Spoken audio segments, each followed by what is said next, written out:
mbere na mbere umusaserdoti mwiza arangwa no gukunda no kubaha Imana, yo soko yo guhamagarwa kwe. Mu ntangiriro y'ubutumwa bwe ku isi, Yezu yaravuze ati, Roho w'Imana arantwikiriye kuko yansize amavuta y'ubutore. Yezu Kristu azi ko ubutumwa bwe buturuka ku Mana. Yezu Kristu uwo nguwo niwe dukurikira. Ntabwo rero ari we witumirije.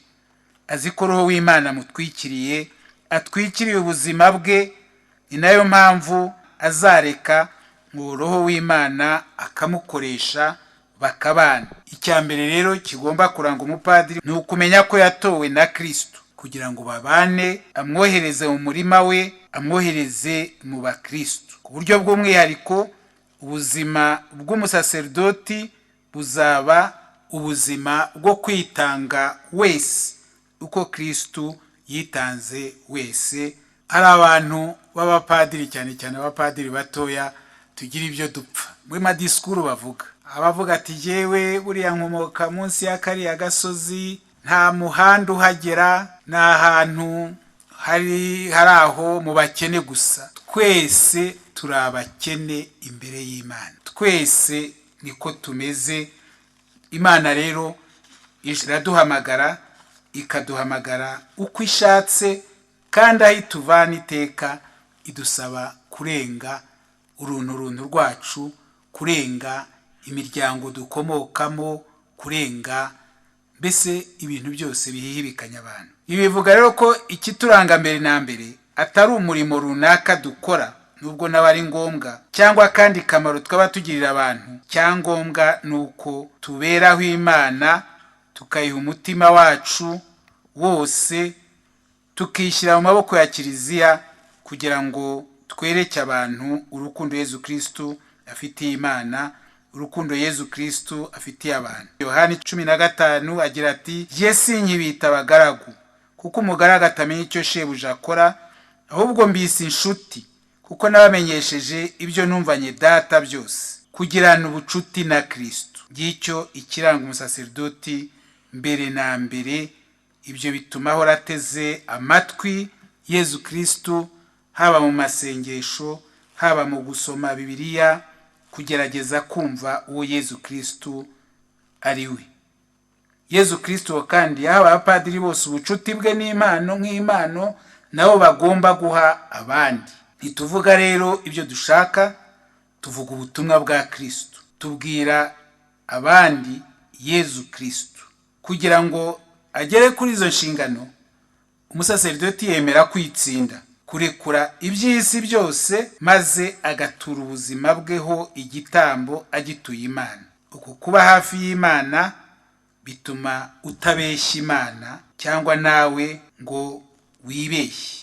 Bimuha uburyo bwo kubona inzira agomba kunyuramo kugira ngo afashe abandi. Ivanjiri itubwira ko umurimo wacu ari uwo gukiza abantu no kwamamaza umwaka w'impuhwe z'Imana. Kwamamaza inkuru nziza n'ububasha bwo kwirukana roho mbi ni ukuvuga kwigisha ijambo ry'Imana no gutanga amasakramentu. Ngibyo bigize umurimo w'umusaserdoti mbere na mbere. Mu buzima bwa buri munsi iyo mirimo ikorwa, turabizi, ku buryo butandukanye, wigisha abantu, gatigisimu, uganira n'abantu, usoma misa n'ibindi. Hari igihe abantu bibwira ko mu butumwa bwa gisaserdoti hari ikindi cyaruta kwigisha ijambo ry'Imana no gutanga amasakramentu. Ibyo bituruka ku kwemera kwacu guke, kuko hari igihe usanga abantu barahumye ku buryo bwa roho, bakibwira ko indangagaciro z'ibintu za politiki ziruta ibya roho. Yezu Kristo atwibutsa ko umuntu ahorana inzara n'inyota by'Imana, kandi iyo yumvise neza uko agomba kubana n'Imana, binatuma ubuzima bwe bwose bugira inzira, buba bwiza. Kugira ngo nanone ibyo bishoboke, mu bihe byose mu mateka twiga n'ayo tuzanyuramo, kugira ngo ube umuntu w'Imana, iteka hari ikintu ugomba kurwana nacyo kijyanye n'ubuzima busanzwe bw'abantu, uburyo bwo kumva bw'abantu. muzi ko bavuga kera kugira ngo wihe Imana, hari igihe umukecuru wawe yatambikaga umweko mu muryango kugira ngo udatinyuka kuwurenga. Wawurenga ni nka bya bindi byo kuvuga ngo umusindi yarenze akarwa. Ye nagira ngo mbahe urugero kuri iki mu muryango wanjye. Sogokuru ubyara data yari yarabanye na Gafuku mwese murabizi, yari uwizaza, Donati yari uwisavi, ndetse ubundi twongeraho na Bugondo. Noneho ashaka kujya kwiga, yari yabaye igisome nk'uko bavugaga. Ashaka rero kujya kwiga ku ihangiro hamwe na Bagafuku. Abibwira se, ise ahita avuga ngo umwana wanjye bamugize igisome, none bagiye kumugira igisome kitabyara, amushyingira muri icyo cyumweru ku ngufu. Muri icyo gihe cya Gafuku, kugira ngo uwo umusaserdoti wagombaga gutsinda icyo kintu cyo kumva ugomba kugira umuryango. Wenda no mu gihe cyacu biriho, ariko si kimwe n'icyo gihe. Hari n'ibindi rero tugomba gutsinda mu bindi bihe bikurikira u Rwanda rwanyuzemo. Hari abagomba gutsinda ibihe bya politiki, kumva ko ukorera Imana udakorera ishyaka.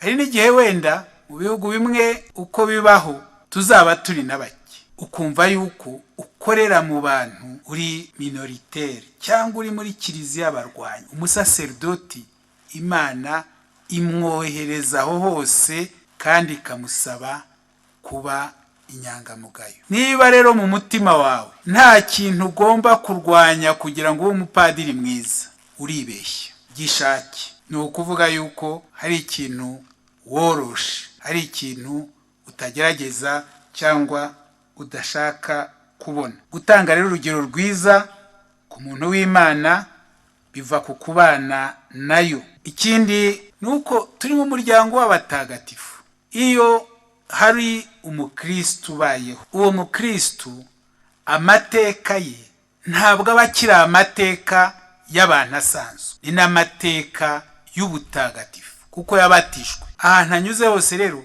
ubwo butagatifu agenda bugaragaza. Ni ukuvuga haba mu byiza haba mu byago aba ari mu mateka y'abatagatifu. Ushobora kwibwira wenda utari ko nk'ibyago n'ibyiza biba henshi mu bantu n'abatazi Kristo, nibyo. Ariko kuri twebwe tuzi Kristo, tuzi yuko ibyo byago n'ibyo byiza dushobora guhura nabyo binyura kuri Yesu Kristo, niwe rugero rwacu.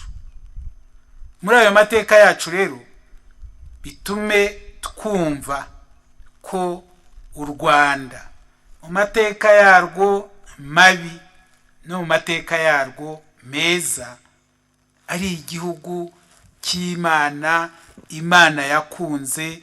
Bitume twumva amateka yacu ku buryo bwa roho, ntituyumve gusa nk'uko bivugwa habaye iki habaye iki. Tugomba no kuyumva ku buryo bwa roho, ku buryo bwa Gikristo. Abapadiri babayeho mbere yacu, abo bantu babayeho nk'abatagatifu, abo bantu ni abantu ba hano iwacu twamenye, kuko ubutagatifu n'iwacu burahari. Ibyo avuze kuri jenoside yakorewe Abatutsi, ni ukuvuga ko abo bantu bapfiriye muri jenoside yakorewe Abatutsi bagapfa ku buryo bwiza, bagapfa bitangira abandi, bagapfa bari mu ntama zabo, kw'abo bantu ari abatagatifu. Bitume twumva amateka yacu ku buryo bw'Imana, ntituyumve gusa ku buryo bw'abantu.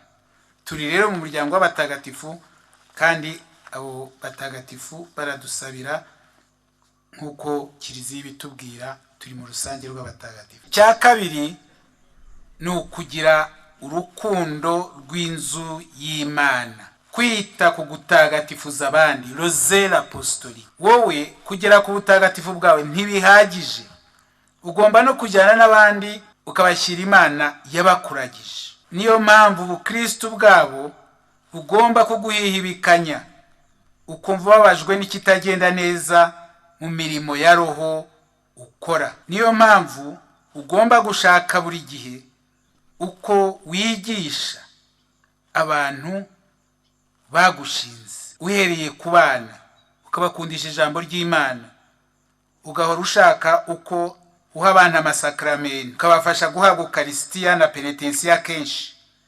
Niyo waba ukora imirimo y'ubuyobozi bw'ibindi bindi, ubu abapadiri bakora byinshi, hari abigisha bari muri za kaminuza, bari mu buyobozi bwa diyosezi cyangwa ahandi, mbere na mbere uri padiri. Bigatuma rero uhora urwanira Imana ishyaka ku buryo butarangira, ntucibwe intege n'ingorane, ugahora wumva ko Imana ikuri iruhande, uko Yezu Kristo yabitubwiye, humura komera natsinze isi. Abapadiri bameze batyo rero bakundwa n'abakristu kuko baba bazi ko babazanira Imana aho bari iwabo, bakabagirira rero akamaro, bakabazanira imigisha y'Imana. Nta bukristu rero bubaho sans solidarité. Ntabwo niba abantu bapfa uri padiri uri iruhande rwabo, wowe ntibigeraho bikugera, nta bupadiri bwawe, wenda ntushobora, wenda nta mbaraga ufite. Icyo kintu rero ni ikintu gikomeye bakomojeho no mu ngorane dufite, kuko twabayeho kenshi tutumva akababaro k'abandi, no ndetse yewe na hagati yacu. Umuntu akaba yagira akababaro, akaba yagira agahinda, akaba yagira ibyago, wowe ntacyo bigutwaye, wumva wenda ndetse ariko bigomba kumera. Ntabwo rero ari uburyo bwo kubaho nk'umupadiri. Cya gatatu ni ukudakunda no kutararikira ibintu. Imana idusaba guhitamo hagati yayo n'ibintu. Ibintu Imana ibiduhera ngo bidufashe tubisangire n'abandi. Kuba padiri ni ukumvisha abantu ko wowe udakurikira ibisanzwe bihikanya abantu, nubwo bifite agaciro, ariko ko agaciro gakuru kari mu gukunda no kumenya Imana. Ibi kandi bikaba n'umutima Mukristo wese agomba kugira ngo atihambira kuri ibyo bintu, kugira ngo atihambira ku by'inyuma wenda bishashagira ariko bihita. Kuba padiri rero ni uguhora ugaruka kuri cya kindi cy'ibanze, Yezu Kristo uturangiriza byose. Icya kane ari nacyo cya nyuma, nacyo ariko ndabivuga mu Kilatini, sentire cum ecclesia. Sentire cum ecclesia, gukorana na Kiliziya, kumva nk'uko Kiliziya yumva. Kenshi dushyira ibitekerezo byacu imbere, tukibwira ko dushobora gutekereza, dushobora kuvuga, dushobora gukora uko dushatse, yewe ndetse rimwe na rimwe tuvuga mugenzi wacu, tuvuga musenyeri, papa, ntabwo turabigeraho, ariko abahandi babigeraho, babigezeho. Hejuru yacu hari Kiliziya tugomba gukunda, kandi twahaye ubuzima bwacu. Ubusaserdoti bwacu bugomba gutuma tugirana ubumwe bukomeye bugaragara n'iyo Kiliziya. Yezu Kristo nawe yarabitubwiye, nk'uko wowe dawe uri muri je nanjye nkaba muri wowe, ndasaba ko nabo bunga ubumwe muri twe, kugira ngo isi yemere ko ari wowe wantumye. Ibyo rero bivuga iki? Bivuga kugirana ubumwe n'umwepiskopi wawe, kugirana ubumwe n'abandi basaserdoti muri presbyterio murimo. Ntabwo ushobora kuvuga ko ukunda Imana udakunda umuryango wayo, udakunda Kiliziya yayo. Yezu amaze kuzuka yabajije Petero inshuro 3 niba amukunda, mbere yo kumubwira ati ndagira abana b'intama zanjye, ndagira intama zanjye. Mutagatifu Agustin uko yabivuze aravuga ati ntushobora kuvuga ko ukunda Kristo udakunda Kiliziya umugeni we. Ukunda Kristo ni ukunda Kiliziya, ni nawe ukunda ubutumwa yahawe, ku buryo urukundo dukunda Kiliziya ari rwo rwerekana urwo dufitiye Kristo. Nicyo gipimo kitabeshya cy'urukundo nyarwo tumufitiye. Nta nubwo rero ushobora kuvuga ngo nkunda Kristo na Kiliziya udakunda mugenzi wawe w'umusaserdoti mubana, udakunda wa mukristo uza kugana uwo ari we wese. Twemere guha Imana imitima yacu kugira ngo dushobore kumva ijwi ryayo, kandi tuyisabe kugenda turushaho kumva no kurangiza neza inshingano ubuturwe bwacu budusaba.